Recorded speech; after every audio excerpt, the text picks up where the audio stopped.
obviously comes from the ground. Yeah, I think I pulled this out last week. Last week or maybe the week before, I guess. I've been missing a lot. So the GroW Garden is the community garden on GW's campus. All the food is donated to Miriam's Kitchen, which is a soup kitchen that's really close to campus. It's located right across from Philip Amsterdam Hall.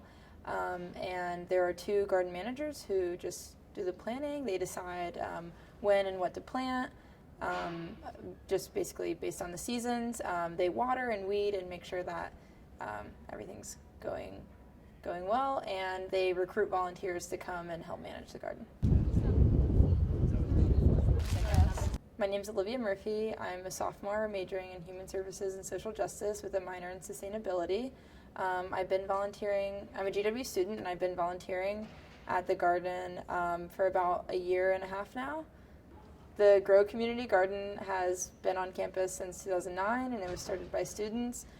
There's now a composting initiative, so there was an old composting system that wasn't super effective, and so by writing grants and getting funding through grants, the garden got a new composting system. And the way it works is just students can keep their food scraps in their own kitchens, and then bring it to the garden and drop it off, and then volunteers will turn it, and then it'll be fertilizer for the beds. So community gardens can be a huge measure for change if enough people are doing them. So even if it's a tiny garden and it's just people in a neighborhood who decided to use an empty lot to grow their own vegetables for their own homes, if there are a lot of different things like that, it's supplementing the amount of food that you have to buy from the grocery store.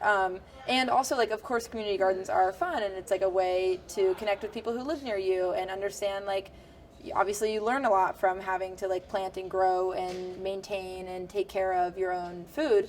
But in addition to that, just economically having to spend less money at the grocery store and not supporting food providers that are shipping out of season food from thousands of miles away.